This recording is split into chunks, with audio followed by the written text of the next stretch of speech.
Un científico poco ortodoxo y brillante llamado Godwin Baxter consigue el cadáver de una mujer que se había quitado la vida arrojándose de lo alto de un puente. Este la lleva a su laboratorio para hacer experimentos con el cuerpo, pero descubre que la mujer estaba embarazada, por lo que para él era obvio lo que tenía que hacer. Extirpar el cerebro del infante y ponerlo en la mujer adulta, reanimarla y mira.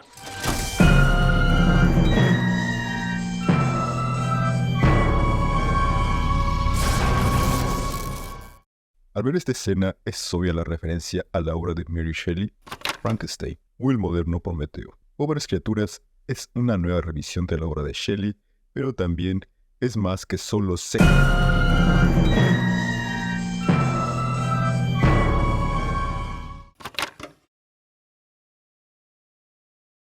Prometeo, hijo del titán Japeto y la Oceánide Asia, nieto de Urano y Gea, era un titán, el más astuto y valiente de todos. Su osadía lo llevaba a desafiar constantemente a los dioses del Olimpo. Luego de la guerra entre dioses y titanes, el dios Zeus quiso poblar la tierra con seres vivos para que lo adorasen, y éste los gobernaría. Es así que encargó esta tarea a Prometeo y su hermano Epimeteo. Este segundo se encargó de crear a los animales y les concedió las habilidades para poder sobrevivir. Prometeo, por su parte, creó a los humanos a base de barro, dándoles la forma e imagen de los dioses. El titán les concedió intelecto y habilidades excepcionales no solo para sobrevivir, sino para domesticar animales y ser dominantes. El titán estaba encantado con su nueva creación y los hombres le adoraban por haberles dado la vida. Pero para el titán no era suficiente. En un momento de imprudencia, y quién sabe si deseando el bien de la humanidad o queriendo fastidiar a los dioses, Prometeo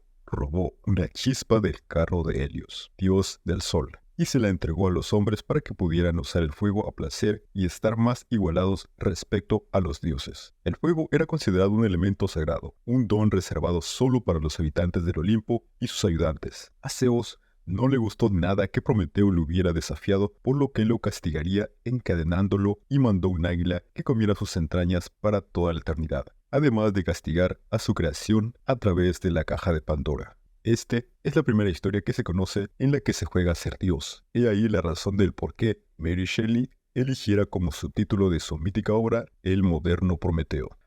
A partir de trozos de cadáveres, el científico Victor Frankenstein logra dar vida a un ser, una criatura que es rechazada por la sociedad y por su mismo creador, quien huye y luego de un tiempo se retira a las montañas para aliviar su culpa y dolor por una reciente pérdida que involucra a su propia creación, a quien encuentra y éste le narra su propia historia de soledad y rechazo. Ha aprendido a hablar y leer. Le pide que le cree una compañera para aliviar su soledad. Víctor se niega al inicio, pero accede a su petición. Sin embargo, destruye a la segunda criatura por miedo a las consecuencias. Enfurecido por la destrucción de su compañera, la criatura de Víctor jura venganza. Víctor regresa a Ginebra y se casa, pero la criatura mata a la esposa en su noche de bodas. El científico decide perseguir a la criatura hasta el Ártico, donde cae enfermo y encuentra su muerte. Su creación aparece para lamentar su muerte y declarar la intención de acabar con su propia vida, mientras se aleja en la oscuridad. Curtins toma la premisa de un científico que juega a ser Dios crea vida, aunque en este caso no se usa partes de cadáveres para armar una nueva criatura, sino solo uno y se le pone el cerebro de su propia estirpe. A todas luces, una idea cuanto menos descabellada, pero que solo es la premisa inicial de esta historia, misma que aborda temas a la mar de interesantes, con una propuesta visual sublime y una banda sonora atrayente, pero que una gran parte de gente que la vio y muchos otros que ni se tomaron la molestia de hacerlo, afirman que va solo sobre encuentros carnales y abuso. No entraré en ese debate porque no viene al caso. Poor Things está basada en la novela del mismo nombre, misma que es escrita por Alasdair Gray, en forma epistolar desde el punto de vista del esposo de Bella Baxter, la protagonista. Es un recuento de la novela Frankenstein, pero con matices que Gray propone y que Yorgos Lanthimos recoge y adapta a su estilo. A diferencia de la obra de Shelley, en la novela de Gray solo es el cerebro de una mujer puesto en el cadáver de otra. Pero Lanthimos va más allá y propone una premisa desafiante y provocadora para la audiencia actual que suele alzar la voz por cosas menos atrevidas. El Víctor de Yorgos, o mejor dicho, este otro moderno Prometeo, interpretado magistralmente por Willem Dafoe, llamado Godwin Baxter, es pragmático y poco ortodoxo. pero también emocional. Solo que este rasgo no lo muestra mucho, lo mueve la curiosidad, no busca un reconocimiento. Sus ideales sobre la ciencia y la moral de esta sobre ella se ha tergiversado por cómo su padre lo crió y experimentaba con él para el beneficio de la ciencia. Aunque esto supusiese que Godwin pasara por torturas y dolores solo para probar un punto. Cuando yo era muy pequeño, mi padre fijó mis pulgares en una pequeña caja de hierro para ver si podría retrasar el crecimiento óseo. Mismos que dejaron cicatrices y secuelas en su cuerpo, por lo que su aspecto recuerda más al monstruo que inventó Shelley que a su creador, Victor Frankenstein.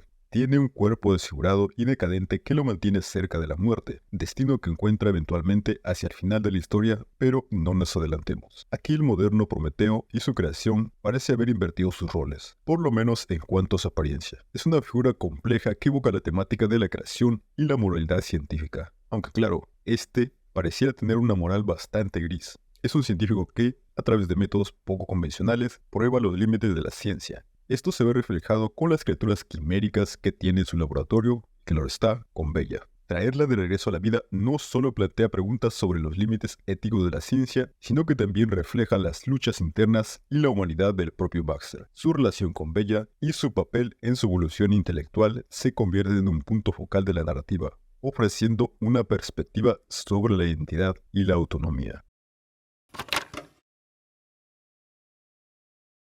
La creación de Godwin Baxter es una mujer de suma belleza con una mente infantil que se va desarrollando bastante rápido. Es como el monstruo de Frankenstein en propuesta, pero con algo del concepto de la novia de este. Es un contraste para con su contraparte, ya que este otro es rechazado por la sociedad por cómo se ve. Pero Bella es todo lo contrario, su atractivo cautiva a propios y extraños. Y Yorgos utiliza esto como una herramienta estética, pero sobre todo para la narrativa, para abordar temas sobre la liberación sexual, la identidad, las relaciones, el crecimiento y la madurez. Nos habla acerca de las normas sociales, los roles de género y los límites éticos de la ciencia, a su vez que funciona como una crítica social y política. Bella es una figura compleja y fascinante que desafía las nociones convencionales de identidad y humanidad. El acto de resurrección e insurrección por parte de su creador la coloca en una posición única, con un cuerpo adulto pero la mente de un infante. Le confiere una perspectiva inocente y pura del mundo que la rodea, lo que le permite experimentar el mundo de una perspectiva ingenua y sin filtros. Pero poco a poco va cambiando esa visión del mundo, lo cual se ve reflejado en la paleta de colores del film, empezando por una visión en blanco y negro hasta llegar a una con colores exagerados. A medida que Bella se desarrolla, su vocabulario y comprensión del mundo mejora, mostrando un asombro inmaduro que contrasta con la complejidad de su existencia. Su viaje es tanto literal como metafórico, explorando no solo los confines físicos de su nuevo mundo, sino también los límites de su propia conciencia. La película sigue su evolución desde una criatura casi muda hasta una mujer que descubre el placer y el dolor de la condición humana, lo que la lleva a una vida hedonista y finalmente a una búsqueda de autoconocimiento y libertad. Su viaje es tanto físico como emocional, llevándolo desde la protección de la casa del Dr. Godwin Baxter, su figura paterna, hasta las calles de Lisboa y otros destinos, de la mano de Duncan Weatherpool, un abogado libertino con el que solo busca experimentar el placer de la carne y tener un aprendizaje del mundo más allá de su aislamiento inicial. Bella representa una amalgama de inocencia y experiencia de vida y renacimiento que desafía las expectativas y provoca al espectador a reflexionar sobre la esencia de lo que significa ser humano. Destaca la dualidad de su protagonista. Su curiosidad y alegría por la vida contrastan con su lucha interna por comprender su lugar en el mundo y las restricciones basadas en el género de la época victoriana steampunk sci-fi que propone la película.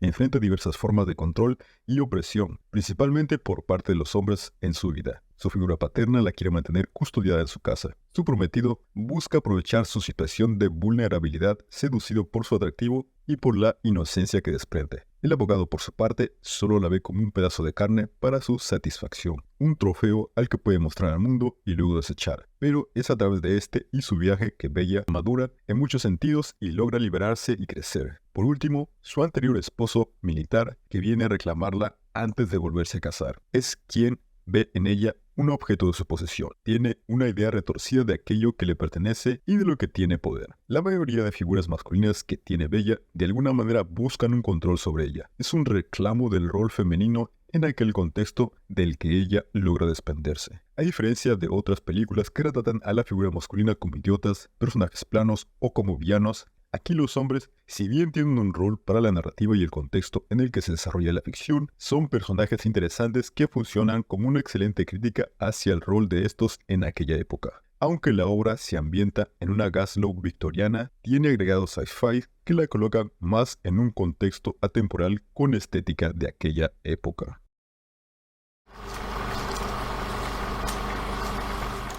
La primera vez que vi la película, lo que más llamó mi atención fue su estética tan particular. El argumento, si bien interesante, solo me pareció correcto al ser una revisión de la obra de Shelley con cambios acertados, pero las visuales me enamoraron.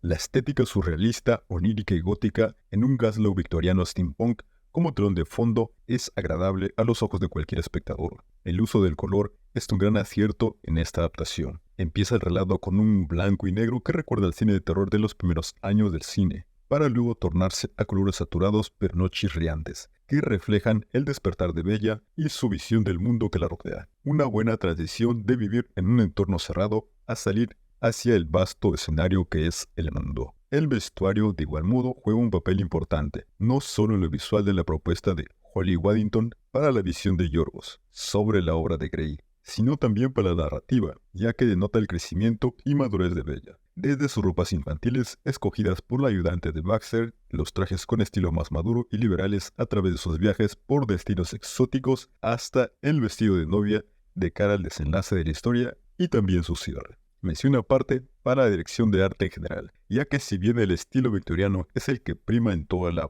parte visual, esta se adorna de manera coherente y orgánica con toques de ciencia ficción que termina por cerrar con broche de oro, lo que para mí es lo que más destaco y más logró cautivarme.